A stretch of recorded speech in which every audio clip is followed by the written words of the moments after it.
मोहब्बत क्या है तुम जानते हो? सारी दुनिया को अपने खिलाफ करके महबूब का साथ ना छोड़ने को मोहब्बत कहते हैं।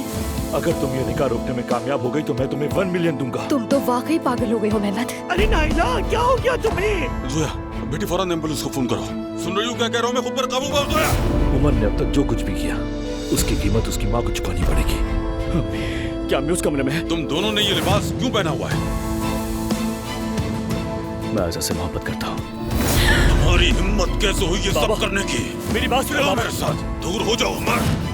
बाबा खुदा के लिए रिलैक्स हो जाए, आपकी तबीयत खराब हो जाएगी। तुमने मेरी अम्मी को हॉस्पिटल पहुंचा दिया। अगर इस मोहब्बत की वजह से मेरी अम्मी या बाबा को कुछ हुआ तो याद रखना मैं जिंदगी भर तुमसे नफरत करूंगी और माफ नहीं करूंगी। बाबा, बाबा, बाबा।